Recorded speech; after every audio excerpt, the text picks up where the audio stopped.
So another conversation here at the A2A Roundtable, and we're welcoming in Amobi to the roundtable. I'm really excited to hear about this one, mostly because, as we discussed before we jumped on here, I had zero fiscal responsibility when I was a kid and as a young athlete. So I'm really looking forward to hearing a lot of the expertise that Amobi's going to bring to us.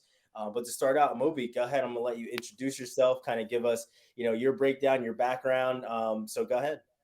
No, most definitely. Thanks for having me. Pleasure to be here. I'm Amobi Okugo, first generation Nigerian American, born and raised in California. Grew up playing soccer and basketball until soccer took over. I had the fortunate pleasure of playing at a high level, and then which led me to ultimately go pro. Just recently retired, or I don't really like to use that word. Just recently moved on to my second game.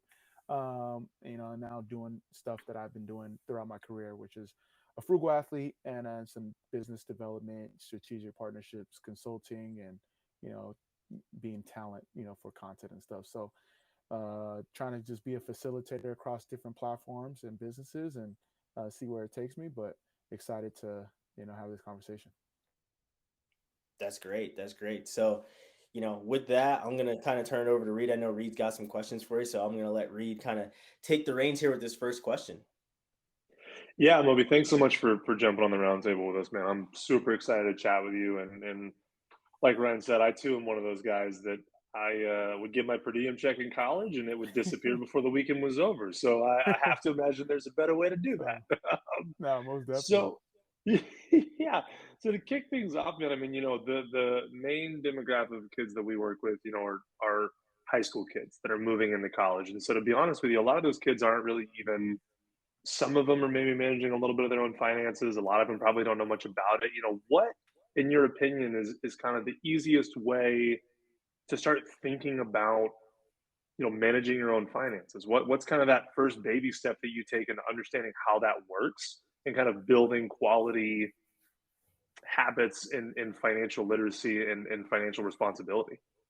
No, I think that's a great question to start it off. And yeah, Reed, it's long overdue. Glad we could finally connect officially. I think it start with what you have. A lot of times people say, "Well, I'm not making enough money. I don't even have, a job, or, not yet." And that's no excuse to not at least have the basics down. Before Steph Curry could shoot half court shots, he had to understand, a layup and free throws and dribbling and simple passing. So what you have, start with what you have. Start with what you have. Sorry, it was like not coming off my tongue properly. Um, Understand. All right, how much do I have coming in? How much am I spending on expenses? What do I have to pay for? Once you have those basic principles down, then you can understand this is my budget. All right, this is my income to expense. This is what my savings goals are. And then as you kind of hash that down, now you can start building to the next step. All right, how can I start building ways to make revenue? What are some additional ways to make money? Okay, from there, what are some ways I can make my money work from? I only have so much time in the day. We talked about that offline. There's only so many hours in the day. All right, how am I going to be able to money make money on its own? So what investments are I looking at? What assets am I looking at? And then from there, it's like, all right, can I build a legacy? How am I protecting myself? In case of emergency fund, different things like that, and then continue to go up and up the pyramid as it gets more complex. But before you do that, you have to set the strong because that's the base for everything. I dig it, man. Yeah, and that's a really good point. It's funny. I now that I'm technically an adult, I guess you could say. I'll chat with some folks and whether it's financial advising or whatever it might be. And I've had multiple people tell me like, yeah, until you've got like 50K in the bank, I can't really help you. And I'm like, how is that possible? Like how many Yeah, people can you work with? And how does that person get there if they don't have financial tips to get there? So exactly. it's refreshing to hear somebody be like, no, learn with what you got, build from there. It's perfect. So, you know, based on what you're talking about here, it sounds like, just kind of it could be as simple as building out to start with, building out an Excel spreadsheet and just looking at, hey, what's my in, what's my out, and how can I Facts. maybe adjust this or how do I want to adjust this, right? Yeah, facts. Like simple, like even like Excel spreadsheet, a notepad, whatever you need to use that helps you, and then kind of go from there. And it's like if you're like, oh, well, I'm not making enough money, then it's like, all right, more by subtracting. So addition by subtraction. If I'm spending money on different subscriptions, or if I need to like sell some things to make some more money for different things, that's something that you can do. Obviously, that's not going to be sustainable for a long period of time, but when you're initially starting, that's something that you can do right off the bat. For sure. And I think these kids that are going from high school into college too, you're probably, I mean, that's the majority of what you're talking about, right? I mean, Yeah, I know I've done it. I'm like, oh, HBO's cool. I'll get that. Oh, Hulu is available to, oh, they're doing a bundle package for Disney. And yeah, I look up and I'm spending $75 on streaming services a month. And I'm like, I don't, what? Like, I don't even yeah, watch these. I don't know what I'm doing. So it can get away from you. So knowledge is power in that sense, right? I mean, yeah. understanding sort of what's going in, what's going out. And I think there's got to be something pretty cool about knowing like what can I live on and what is the excess, and having sort of the Facts. knowledge of like, okay, what, you know, I know this is what I need, and then these are things that I can control. I can either treat myself in these areas based on where I'm at right now. I can pull back on certain things based on where I'm at right now, and you're never in a position where you feel like you're out of touch on how to manage your month to month, which I think is such a powerful thing to have. So no, I really appreciate that feedback. I think that's awesome. Most Ryan, definitely. anything to? Oh, I'm sorry. Go ahead, Moby. No, I was just saying, like you broke it down really well, like needs versus wants. Understanding like at the collegiate level, like, all right, I need a roof over my head, I need food, I need to make sure that some of the utilities are taken care of, and depending on where you're living, on campus versus off campus, some things are taken care of. So, all right, now that you've established your needs, okay, how do I decipher my wants from other wants? So maybe I want to go to Chipotle or one of the, you know, I don't want to say fast food, but fine dining spots like once a week versus maybe I do have time for different subscriptions or, different things like that that you accounted for. So I think it's really important to uh, break down the two needs versus wants. For sure. Yeah. Yeah, that's a great point. And I kind of want to backtrack a little bit. Now you have your own company. What really was the kind of the tipping point for you that said, I need to start this, right? Was it your own experience of being a frugal athlete, or was it people saying, "Hey, like you need to bottle this stuff and sell it," right? Was that kind of the thing? Yeah, so it's a combination of both. Sometimes the best ideas. Uh, I- I'm kind of get off tangent real quick, but a mentor or I heard someone say this. What's the richest land in the world? And I like he was doing this at like a conference, and everyone was like, New York, L.A., and he was like the graveyard because that's where a lot of ideas never get materialized. A lot of people have great ideas, but they never act on them. So I always had that motivation in the back of my head. So I started a frugal athlete because combination of my own experience as kind of people used to call me cheap.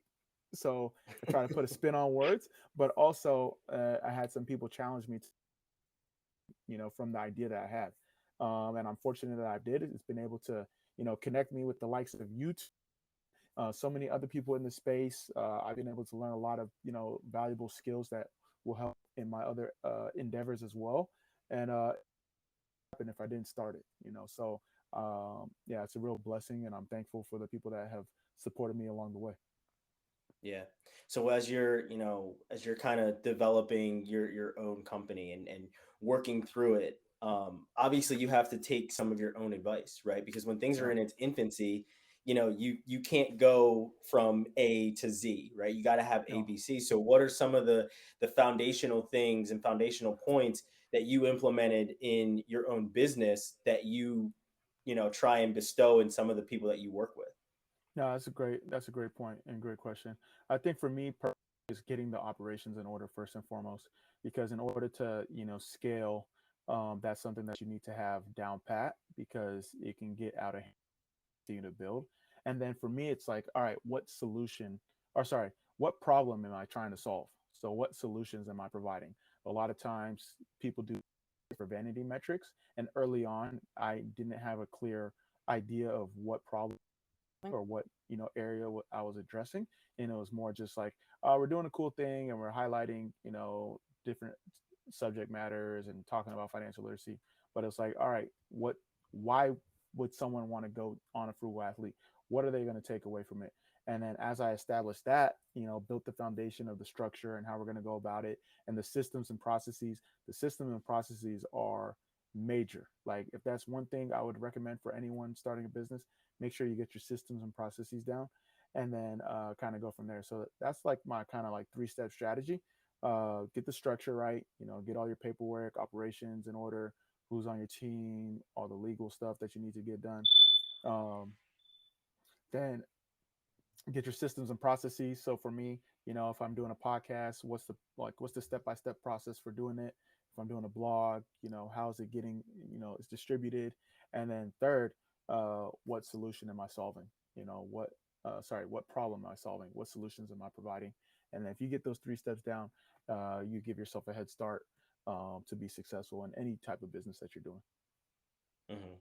So like, it sounds like the process has to, create the end result, which is Mhm. one of the things that, we try and make sure that we're doing with A2A is no matter, what it is. And when we're in our meetings, we're like, okay, well, what's the process? Where are we starting and where are we going? Right. Mhm. Now, as things start to develop on the financial sports angle with these athletes in college now being able to take advantage of NIL, how have you seen these things change? And with these college and universities, some of them are starting to look into making sure that their athletes are taking these financial literacy courses and really understanding what it is to make the amount of money that they're making, right? So how have you seen kind of the landscape of financial literacy start to change as NIL is starting to come into place and these athletes are able to make money off their name, image, and likeness? Yeah, it's long overdue, first and foremost. And like, quick shout out to some of the schools that are taking an emphasis on actually teaching financial literacy, and not just because there's money involved now, but making sure that, it's not only enough to have money or to make money, but to learn how to manage it and properly, handle. Because at a younger age, you're more liable to, different different routes when you have money. When you have money. So for NIL specifically, and the colleges that are getting involved, I think it's a great feat, and it's a great subject matter that not only student athletes need, but any athlete, any individual needs. So I, for one, am very excited about it. And as it pertains to some of the, I think it's a great service, and hopefully it can be transferred across all the divisions, all the schools, because whether or not you make it pro, or whether or not you're making money from NIL, you're going to have to deal with finances in some way, shape, or form, while you're playing or after you're playing. So I think it's really good to see. One of the things we talked about, in A2A when the NIL stuff came out, was April was going to be a rude awakening for some of these kids. Yeah. We haven't seen necessarily a lot of public fallout from that, which I'm happy to hear. It tells me that there maybe was a little bit more going on behind the scenes than we expected, as far as kids kind of getting resources they needed, or they all deferred to July, and we'll find out in July. So we'll Yeah. kind of see how that goes.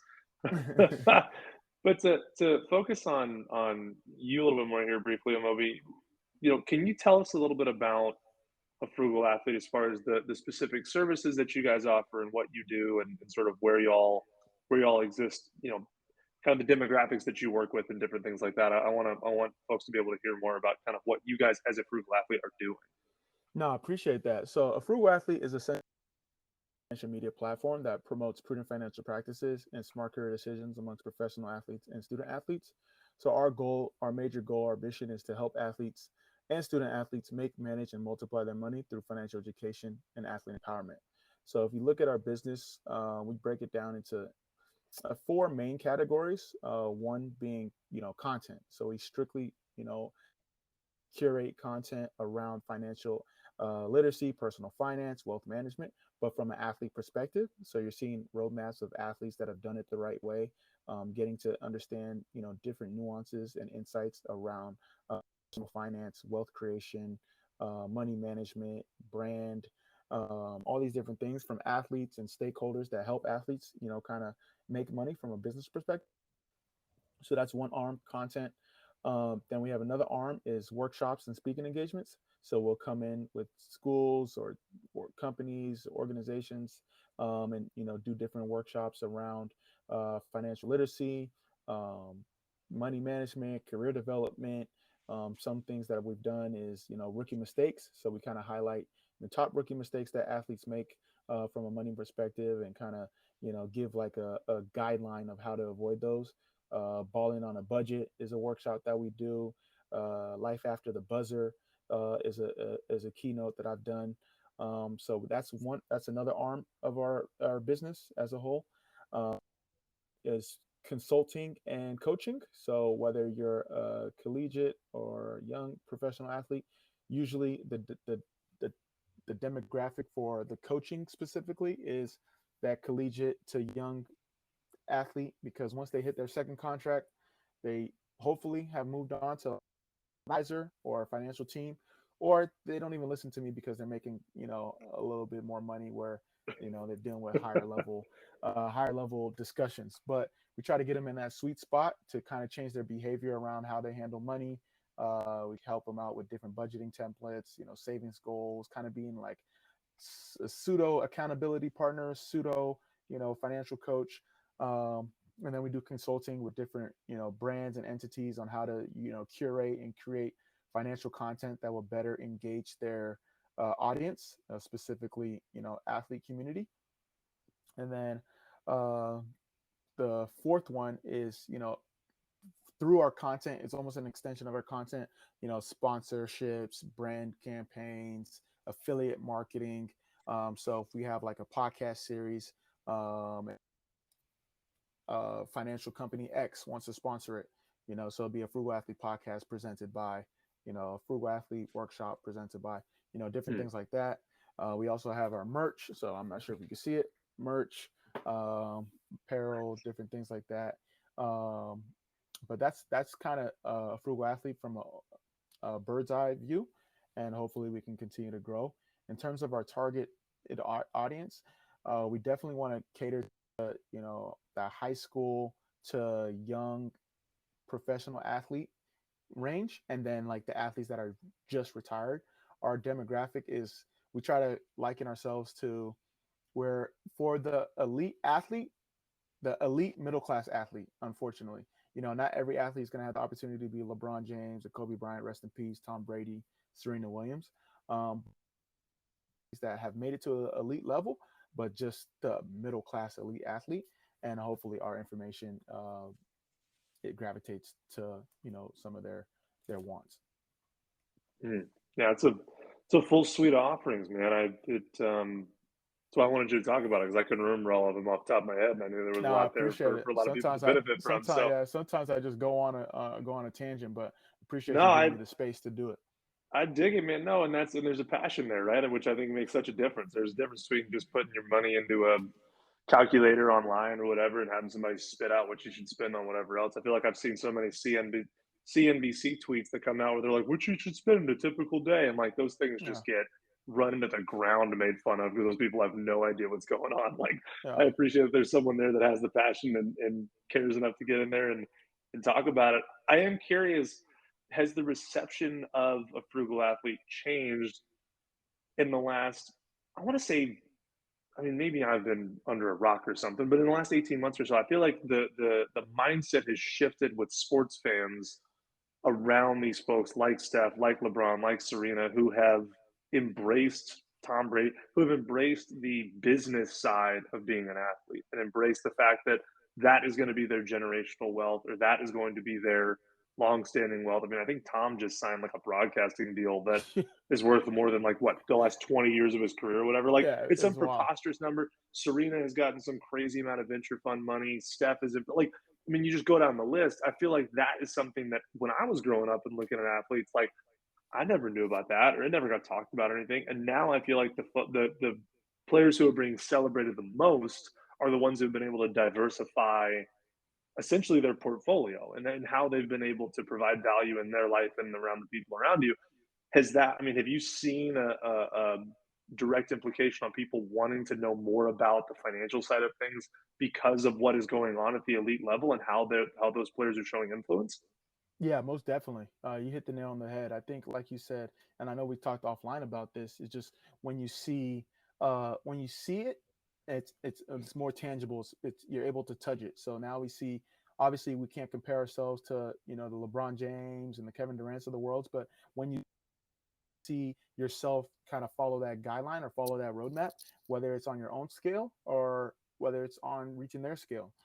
So for me personally, especially with the exposure from a media standpoint and the covering of different athlete, entrepreneur, athlete creator, athlete investor moves, but also the introduction of NIL, it's making it kind of an open playing field for any athlete to kind of create their own little conglomerate and kind of go from there. So with the Frugal Athlete, we just came at the right time because we were a little bit earlier than most, and a lot of people look to us as major contributors, subject matter experts, however you want to call it or however you want to see it. So it's been fruitful for us to be part of those conversations. To Dig kind it. of piggyback off of what Reed is saying about these athletes looking more at the business side, and for me, I attribute it to the life after competition's over, and that's Hmm. something that you see with LeBron having his own TV show. When I think when we were kids, the biggest thing was Michael Jordan having a shoe and guys Yeah. having a shoe or having apparel, right? And having gear or something that would transcend them from being an athlete to having some sort of piece of the business pie. But like you said, now it's LeBron with a school, him with a show. All these different athletes are trying to collaborate with all these different other, whether it is media and really just trying to take hold of their own persona. And with that, it takes more business savvy. So like, have you seen with the demographic of people that you work with, that they're looking more towards that type of thing at an earlier age because they're starting to see it with the LeBrons, the Kevin Durants, the different football players that are getting into things? I mean, um who was it, the football player that just had an NIL deal with Nike, wants to work with Nike and has his own crypto, Kayvon Thibodeau. So Hmm. that was his NIL deal, to have his own crypto and have an NIL deal with Nike, and obviously going to Oregon, he's in tight, and he talks about the business aspect of things and that he wants to eventually work for Nike. Are you seeing more people and more athletes that you work with have that sort of mindset where they're like, okay, yes, I'm an athlete, but what is this going to provide me on the business end of it? For sure. Yeah, we see it across the board. It doesn't matter if you're a young player, a veteran, female athlete, male athlete. Everyone is looking at it from a business perspective now, and athletes are looking at it from not just the typical endorsement deal, but equity deals as well. Not just from the creator standpoint, but how can I own something? How can I start something?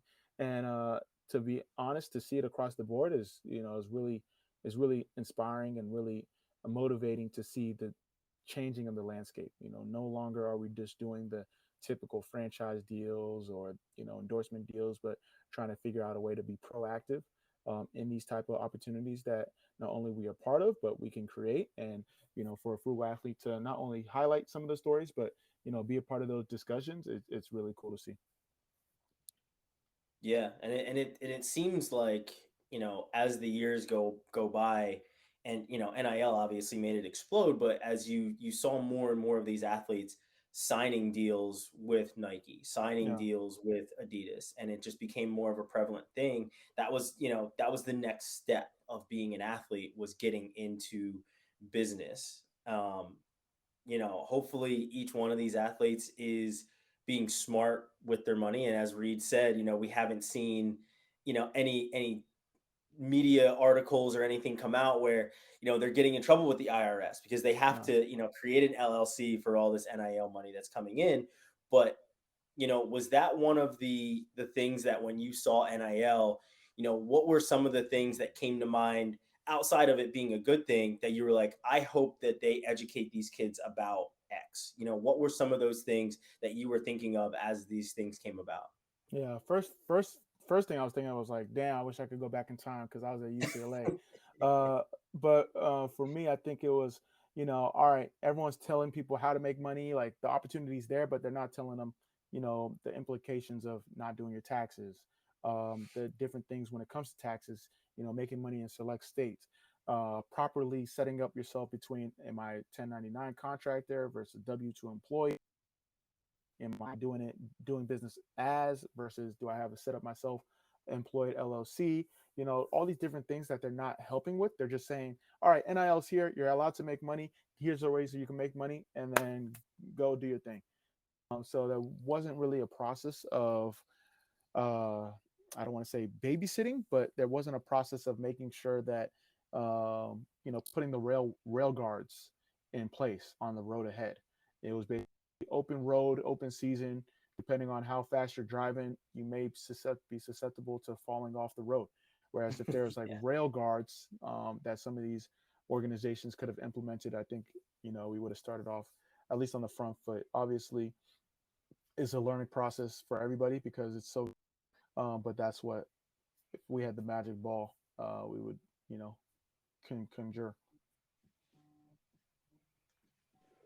So talking about the different financial implications for these kids in NIL, I want to shift focus just a little bit and move over to uh, student loans, which is something that the vast majority of families are going to have to look at one point or another. I mean, I know there's the hope of an athletic scholarship, and for some sports and some positions that can help you more than others.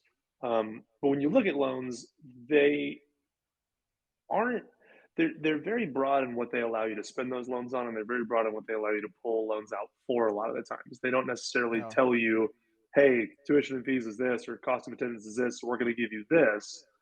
It's usually this plus whatever. And I know friends of mine who in college or whatever it might be, would buy Xboxes with leftover financial aid money and things like yeah, that. And yeah, exactly. And yeah. and can you just talk a little bit about, like, educate us, like we're five, on like how interest rates work and some of that kind of stuff, and what that impact is on you financially if you decide to take out more than what you need for these student loans to maybe do things that in the moment feel great but maybe won't be worth the price X that it's going to be in 4 years once it's had a chance to build up whatever it's going to cost. Yeah, most definitely. And so they say compound interest is the eighth wonder of the world because of how it benefits you if you invest from a positive standpoint. But if you owe, it can be just as detrimental to you from a student loan or interest standpoint. So understanding that concept of interest, both the positive and the negative, is really important when it comes to student loans and owing and being in debt. I think understanding the different nuances and terminology. So, different things like APY, annual percentage yield versus annual percentage rate, and understanding what exactly you owe over the course of your principal, over the course of your interest, over the course of how many years, how it can affect your credit, what key factors play a role in your credit score, in your credit history, all these different things. Um, People just see the buy now and then pay later and kind of take it to take full advantage of it, but later always comes, and later comes before you know it, collects more than what you pay now. So I think to understand when you're buying something in the immediate, uh, preferably depending on what you're paying specifically, try to do that. If it's an asset, I know we talked about, assets versus liabilities. If you're investing in assets, all right, there's different ways to what's considered good debt versus what's considered bad debt, and how you establish some of the things that you need to pay for. But at that age, as a collegiate student athlete, there is ways where you can get yourself behind the eight ball simply because of uh, the phenomenon behind credit and buying now but paying later. Like, oh yeah, I'll have money down the road, and it's before you know it, you have money down the road, but it's all going towards the things that you paid for way back when you thought it was sweet. So um, we can go on and on about this topic, but yeah, it's unfortunate that people find out too late. Yeah, and I want to key on one thing that you said there because I want to dive into it a little bit more. Like you said, we can go a lot of different directions on this, but You mentioned good debt and bad debt. I think there's folks who are not as familiar, especially like high school, college age kids, Yeah. probably don't know what that means. Can you give us some examples of, say, for a college kid, an example of good debt versus bad debt, and what that differentiation is? Yeah, so most definitely, and this is all subject to the person, but I will Hmm. highly recommend that you consult with your financial team, financial advisor. We are not financial advisors, but we do hopefully share information for informational, educational purposes. But for me, bad debt is things that don't have a return on investment over the course of the duration of what you bought and how long you're using it. Usually, those are the things called for like discretional spending with the credit card, um, a car payment, depending on how you're using it. If you need to get to where you need to get to, sometimes that a car can be considered good debt. But it's more in the standpoint of buying things that are a liability over the course of the duration of how what you bought and how long. Whereas good debt is something that is going to give you a return on your investment. So, for example, something that we all have to deal with in some way, shape, or form. Some people get scholarships, some people don't. But college, the it's it's on paper a good debt because you're using college to potentially set yourself up for the rest of your life in the form of a career, a job, something that's going to pay you back over time. Another form of good debt is a house, real estate, something that you're going to be able to live in, whether you live in for the rest of your life or you rent out, or that real estate is going to have value that you can later sell on or keep for generations to come. And not a lot of money, sorry, not a lot of people have the amount of money that it takes to require to purchase a house right away. So you have to, put a loan out, incur some debt to make sure you get that asset.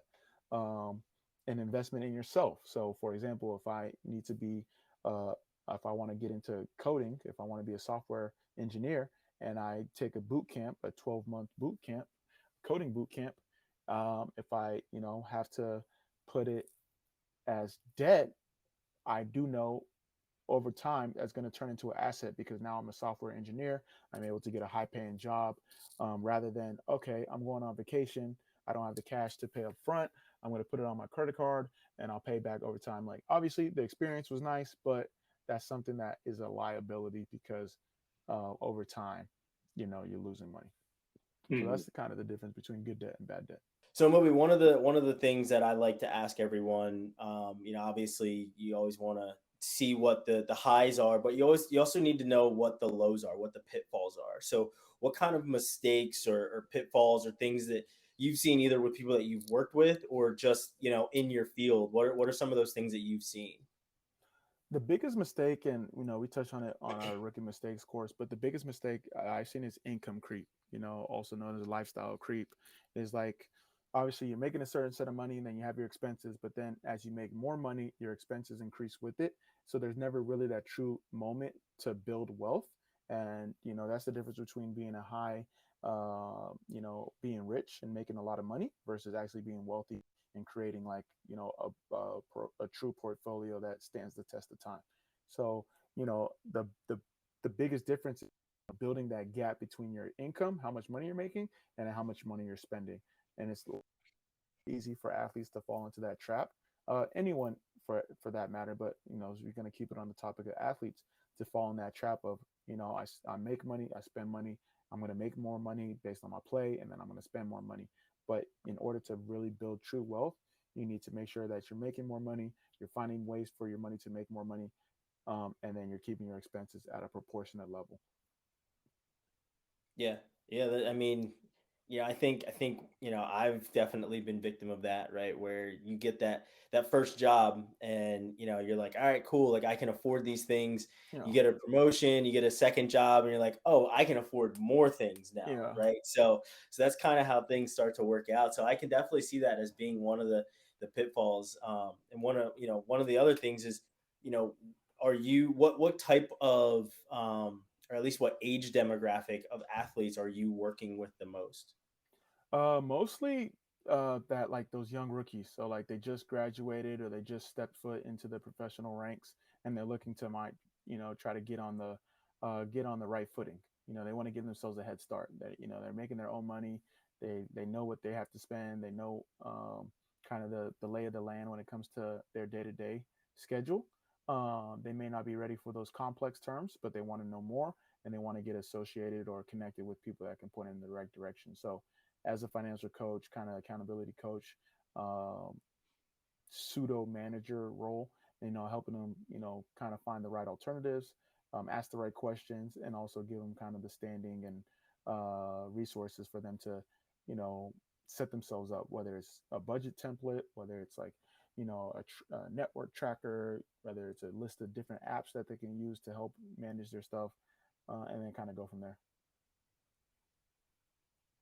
For those athletes, Moby, I'm curious, are you guys kind of well, first off, are you saying this to them? And second off, are you the first ones who seem to be sort of driving this point home, this reality that for athletes specifically, performers, athletes, I feel like they all sort of fall into this category where you can have a really high income, and that can go away quickly and aggressively based on numerous factors that are sometimes in your control and sometimes out of control. And that's the fact in college too. You can have an NIL deal up until your team loses 4 games, and now all of a sudden people aren't as interested in giving you that money. Or Hmm. you can be, you can have all of this wealth or sign this big contract in a professional capacity, and then you get hurt or something happens, so they bring somebody in at your same position, and now all of a sudden you're not needed and you get lost in the shuffle in the trade deadline or whatever it might be. I mean, are you guys really trying to hammer home the fact that, like, for them especially, like, that can go away kind of like that, kind of just in a snap? Yeah. I mean, My dad said it to me the best way. You're closer to the end of your career than the start of it, and he said it like immediately after I got drafted. And it's a tough predicament to be in because you're a professional athlete, and you're supposed to be invincible, but you have to have that mindset that it can go away at any moment. Not only to give you an appreciation of the game and the blessing that you have to play every day, but to understand the moves that you have to make from a financial and money standpoint, to be cautious of what may unfortunately happen next or at a moment's notice. yeah, I mean, I feel like I struggle with that mindset literally going from like high school into college. Like, it was tough for Hmm. me to even get there. And then to think, like, at that next level, now someone is literally paying you money to do this sport. Yeah. I feel like that would be such a hard mindset shift. And you've got coaches and everybody telling you, hey, we're great. Everyone that exists in their life, and I had it myself, and I think most athletes have it, 99.9% of people around you are only talking about the current and only talking about your life as it pertains to your athletics. And so to Exactly. have somebody come in finally and talk to them about, literally anything beyond that or anything that isn't that, would think would be a little bit tougher for certain folks. Or are you meeting with people who are finding you because they realize that has to happen? I'm curious what that barrier to entry is sometimes with these players. Sometimes it comes in a number of different ways. Sometimes people will listen to a podcast and they're like, oh wow, like I really gravitated toward what you said. Some people like really seek out, or like maybe I do like a speaking engagement or a keynote or a workshop, and they like, come after and like leave a message or write an email. And then some of it's just through the content that people share on socials. So it's a combination. Everyone's gonna have to find their own path. Um, Not so much outbound in the sense of like I'm reaching out to players and saying, yo, I know you're doing this, this, and this. I would love to help you. None of that. We feel like we can get them through organic content and organic exposure to the resources that we provide, and then hopefully if they need additional services, like financial coaching, then that comes. But that's not like our main source of building a business. It's kind of complementary to the content and the workshops and the speaking engagements, and then kind of go from there. Hmm. So I have my final question. Then I think I'll turn it over to Reed for one as well. What made you um, what made you a frugal athlete? Was it your dad in your ear? I mean, he already had some advice, about, as soon as you got drafted, or was it seeing other athletes that had success lose it? What was the catalyst for you to be that type of person, even before you were espousing all of these things for all these other different types of athletes? I think for me, I've always been a frugal athlete. You know, I was the kid that was selling extra chicken wings in elementary school to make money because I didn't get allowance. You know, so I've always been trying to be efficient, economical, and prudent as it pertains to my career and the capital that I'm making. But it just really expanded as I started making my own money and started being able to take care of myself and my family as a professional athlete. Um, I joked around that people used to call me cheap, and then a frugal athlete was a way to kind of take control of the word, um, take a have it take a new meaning. But for me, always knew sports wasn't going to last forever, so it was like using sports as a vehicle to be that springboard for what I'm currently doing now, and that's kind of the epitome of a frugal athlete. I think the Broke documentary and seeing other athletes kind of live their lives definitely sparked me to build it out. But internally, I was always a frugal athlete. Man, I remember watching that Broke documentary too. They made us watch it my first year in college. That was like Oh my first wow, introduction to yeah, that was my first introduction to hey man, it yeah, can go away. So that was wild.